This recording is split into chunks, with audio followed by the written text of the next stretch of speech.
Jesus venceu o diabo. E diz: durante os 3 anos em que ensinou, libertou e curou, o Senhor Jesus mostrou como se lida com o diabo.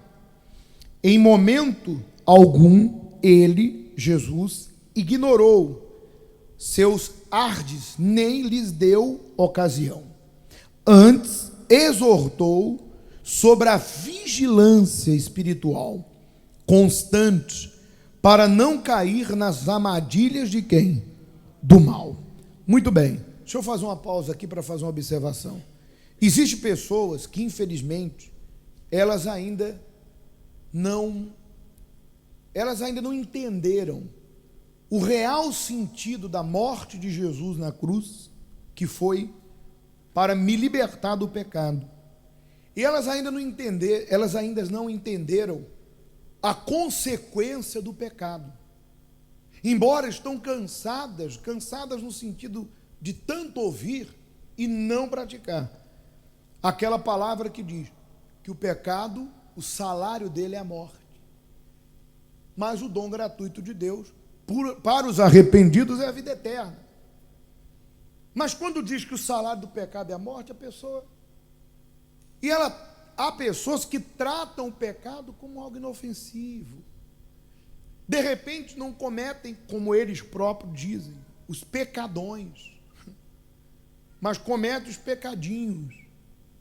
Se você lançar uma pedra grande na água, o que acontece com ela? Vai afundar. E a pequena vai flutuar? Afunda do mesmo jeito. Então a pessoa, ela trata o pecado como algo inofensivo, algo que no fundo Deus entende, não é tão mal assim. Estou vendo o que não deve aqui, estou falando o que não deve ali, pratiquei o que não deve ali, desobedeci aqui, mas não é tão mal assim. A pessoa não criou ódio do pecado, a pessoa não criou raiva do pecado, que aliás é um dos sintomas, um dos sinais do arrependimento, que nós já falamos em Provérbio, que aquele que esconde, oculta o seu pecado, não prosperará. Mas o que confessa e abandona, alcançará o quê? Misericórdia. Então há quem até fale, confesse, mas por não odiar, por não ver aquilo como algo que lhe separa de Deus, que lhe tira o direito da vida eterna, que lhe tira o direito de um filho de Deus, torna a praticá-lo. Então, se você observar, o Senhor Jesus, ele foi muito radical com respeito ao pecado. Quando Pedro disse: Senhor, de forma alguma o Senhor vai morrer pelo pecado da humanidade. Ou seja, aquelas palavras foram opositoras ao plano de Deus, foram contra a vontade de quem? Porque Deus enviou o Filho para ser o cordeiro pelo pecado. E Pedro estava dizendo que isso não iria acontecer. E Jesus, na hora, sentou com Pedro e tentou argumentar, não foi? Né? Jesus tentou conversar com Pedro para convencê-lo. Jesus, na hora, radicalmente amarrou aquilo ali e falou: arreda, Satanás. Tu não falas das coisas de Deus, mas das coisas do inferno, desse mundo. E Pedro deve ter ficado assustado, né? Mas assim tem que ser a nossa reação. Se algo é contra a minha salvação, se algo é contra a minha fé, seja algo ou alguém, eu tenho que cortar aquilo da minha vida.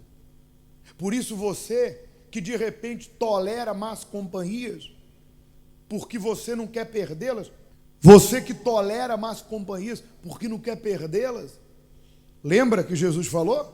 Quem perder a vida no mundo, salva-la-á. Mas quem quiser ficar com a vida do mundo e com a vida com Deus, tem como ficar com as duas? Perdê-la-á. Eu lembro que no início da minha conversão, eu entendi essa palavra aqui do Salmo, que eu até mencionei aqui outros dias atrás. Essa palavra do Salmo eu entendi rapidamente, quando o salmista, pelo Espírito Santo, diz: bem-aventurado o homem que não anda no conselho dos ímpios, não se detém no caminho do pecador ou dos pecadores, e não se assenta na roda dos escarnecedores.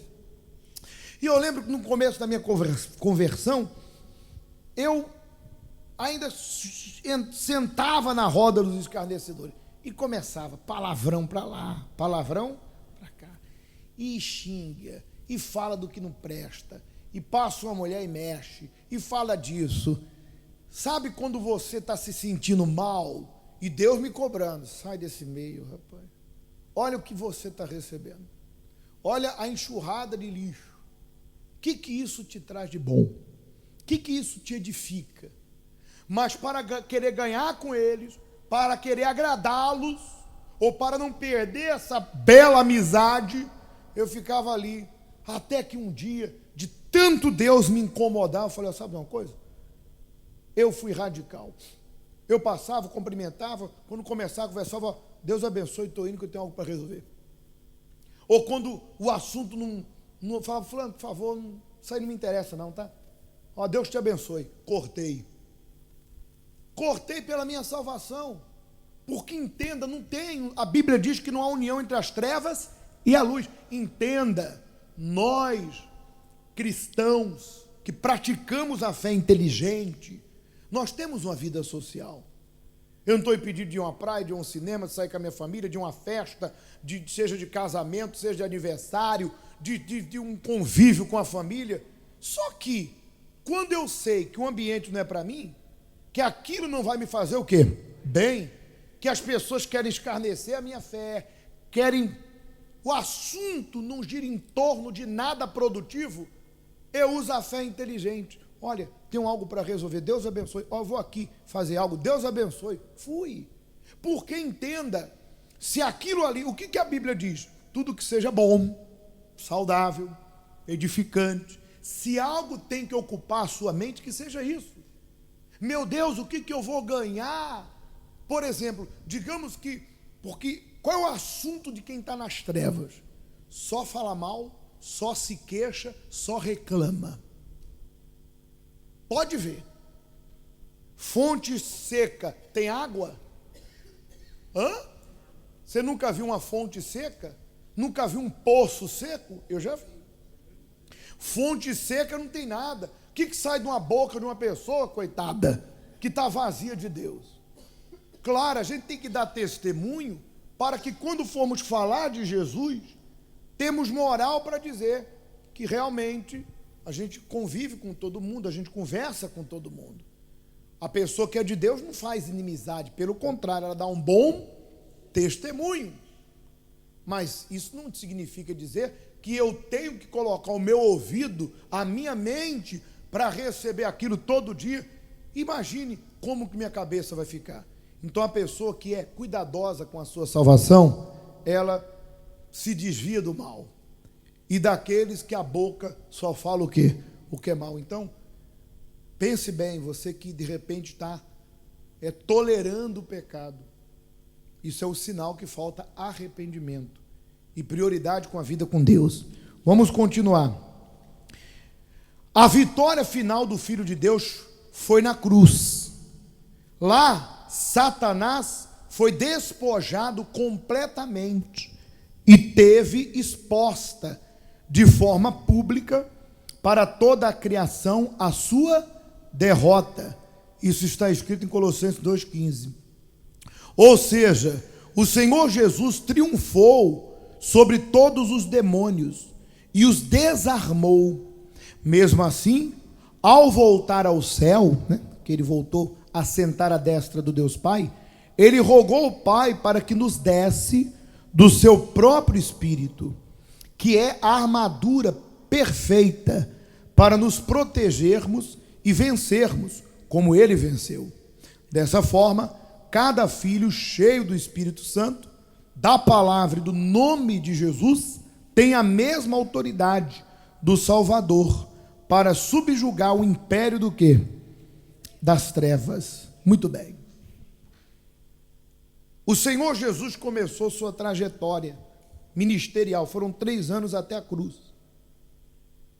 E o tempo que Jesus esteve aqui no mundo pregando a salvação, pregando o reino de Deus, o diabo tentou, usou Pedro, perseguiu, enfim, o diabo usou os religiosos, que foram eles próprios que crucificaram o Senhor, o diabo usou de tudo, até ali no jardim do Getsêmani, até o lado emocional, o lado humano do Senhor, suas emoções tentaram lhe oprimir, porque diz a Bíblia que ele estava em agonia, mas Jesus venceu, e a vitória final, o triunfo foi aonde?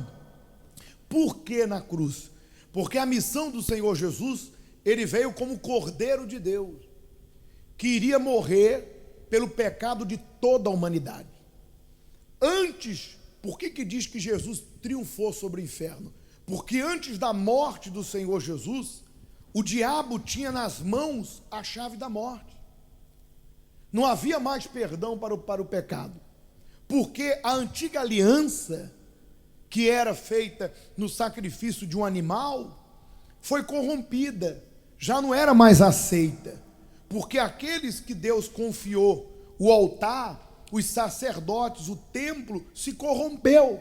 Lembra que Jesus entrou no templo e jogou fora os cambistas, né? Virou as mesas, e porque o templo tinha virado o quê? O que tinha virado o templo?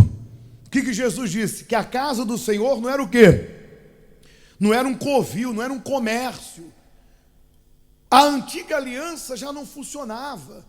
Deus já não aceitava mais, não havia mais perdão na antiga aliança. Foi corrompida. Então o pecado imperava. Se alguém quisesse o perdão do pecado, não havia mais. Não havia como se reconciliar com Deus, porque não havia mais como aquela antiga aliança corrompida pela maldade, pela ganância dos homens, poder lavar nenhum ser humano. Então o diabo tinha o domínio da alma pelo pecado. Então a humanidade estava condenada. Quando o Senhor Jesus veio, por isso que o Senhor Deus Pai enviou o próprio Filho, ele veio para morrer por todos que estavam sobre a terra e por todos que viriam futuramente no nosso caso. E ele derramou sangue, ele foi o cordeiro, o último cordeiro. Por isso que quando o Senhor serviu a ceia, ele disse: essa é a nova aliança no meu sangue.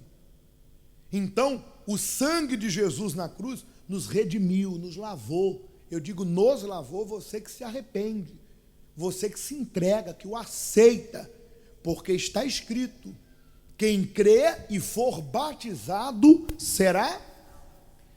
Se você não aceitou, se você não se batizou para aceitá-lo como Senhor e Salvador da tua alma, está escrito: porém, o que não for batizado será o quê? Condenado. Então, se você não aceitou como Senhor e Salvador, se você não se batizou para lavar-se do seu pecado, para ser redimido pelo sangue de Cristo, você está condenado.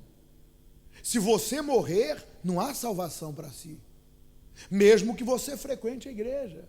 A salvação está no arrependimento sincero, na entrega e no lavar pelo sangue de quem? Do Senhor Jesus, que acontece no momento que o pecador se arrepende. Foi esse o triunfo. Quando Jesus deu o grande grito e disse: está consumado, ali Satanás perdeu o domínio. Aliás, diz o texto que Jesus tirou das mãos de Satanás a chave da morte pelo pecado. Aliás, desceu ao inferno e pregou às almas aprisionadas que não tiveram oportunidade de conhecê-lo, até aqueles tiveram chance. Então, esse foi o triunfo de Cristo, o triunfo sobre a morte, sobre o pecado. Por isso ele disse: eu sou o caminho e a vida. Ninguém vai ao Pai a não ser por mim. Então, quando eu aceito, me arrependo, me entrego num batismo das águas, então minha alma foi lavada por esse sangue que foi derramado na cruz, o triunfo de Cristo. Muito bem. E continuando diz: isso quer dizer que, apesar dos espíritos malignos serem inconfundíveis, quando se trata de maldade, disfarce e astúcia, não precisamos temê-los, pois temos em Deus um poder infinitamente superior ao deles. Ou seja, olha que maravilha. Jesus não apenas me preparou o caminho, não apenas redimiu, resgatou minha alma pelo seu sangue, mas ele me deu o Espírito dele, para que enquanto eu esteja aqui nesse mundo que jaz no maligno, o Espírito Santo me guie, o Espírito Santo me oriente. E todo aquele que tem o Espírito de Deus é guiado por ele. Como? O Espírito Santo fala, pela palavra que meditamos, pela oração. O Espírito Santo fala dentro do nosso ser, nos adverte, nos exorta, nos momentos difíceis, nos momentos de luta, nos momentos de tentação. O Espírito Santo nos mostra as experiências vividas com Deus e que futuramente teremos novas, basta apenas confiar. O Espírito Santo nos faz entender que não há vitória sem luta, que todas as lutas nos aproximam de Deus, que não existe problemas que possam impedir você e eu de glorificarmos ao nosso Deus, porque o nosso Deus é o Deus dos impossíveis. O Espírito Santo trabalha dentro da pessoa. E é claro, acima de tudo isso, Deus nos deu o nome dele, o Senhor Jesus, nome que está acima de todos os nomes.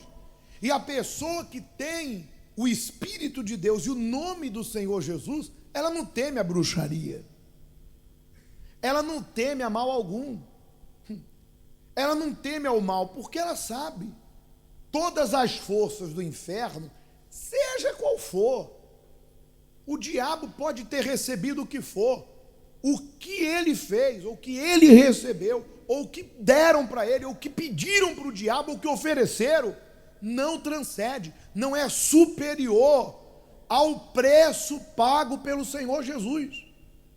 Mas eu preciso estar em obediência, para que o nome de Jesus na minha boca seja verdade ou mentira. Lembra que os judeus exorcistas foram expulsar o demônio de um homem no nome de Jesus, mas eles não tinham vida com Jesus, eles não pagavam o preço da obediência.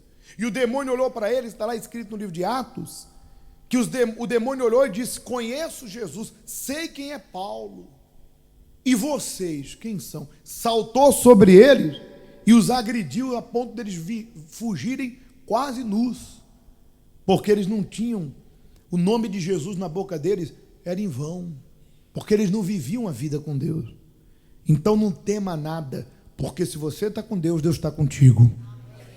Mas embora o golpe de Jesus contra o mal tenha sido decisivo, sabemos que até Satanás ser lançado no lago de fogo e enxofre, ele continuará a lutar, ainda que esteja derrotado, pois a persistência é uma das características, do diabo. Apocalipse 13:1 fala da ocasião aonde ele será lançado no lago do fogo, Isso vai acontecer depois do arrebatamento da igreja, depois da grande tribulação, depois do grande julgamento. O diabo sabe que perdeu e que o seu destino está selado, mas ele age como uma serpente que, embora tenha a sua cabeça esmagada, tenta ferir homens e mulheres, usando de mentiras para levá-los ao mesmo fim que está reservado a ele, que é a condenação eterna. Olha que interessante. Olha que interessante. O diabo sabe que perdeu o domínio da morte. Porque hoje, quem se entregar para Jesus será salvo. Aí entra a nossa responsabilidade de ganhar almas para Deus.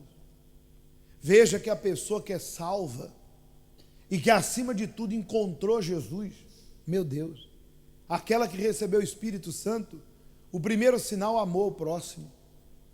Ela que provou do dom gratuito de Deus, que é a vida eterna, porque o reino de Deus está dentro dela, do Espírito Santo, ela pensa: meu Deus, que coisa maravilhosa, eu quero que todos recebam isso, Jesus. Então ela fala de Jesus na paragem de autocarro, ela fala de Jesus no comboio, ela fala de Jesus no metro, ela fala de Jesus na rua, ela fala de Jesus no trabalho, com sabedoria. Não é para você estar em determinadas situações, você não pode estar, tem determinados lugares que você tem que fazer o seu trabalho, mas quando ela tem oportunidade, com sabedoria. ela evangeliza, ela entra num grupo de evangelismo, ela entra no grupo do Caleb, ela entra no grupo jovem, ela quer fazer algo para Deus. Tem aquelas até que quer ir além, quer expulsar demônio e curar os enfermos, e se tornam obreiros da casa de Deus, outros até pastores. E essas pessoas não querem só para elas querem que outras pessoas conheçam esse caminho, essa verdade e essa vida. Porque entenda, o diabo continua a trabalhar na vida de quem não encontrou Jesus. Porque quem encontrou Jesus, a obra do diabo na vida dela parou. A obra do diabo só continua na vida de uma pessoa que não conhece Deus. Mas o diabo sabe disso. E as pessoas aí fora sabem? Não sabem. Eu sei disso, você sabe disso. E o teu vizinho sabe?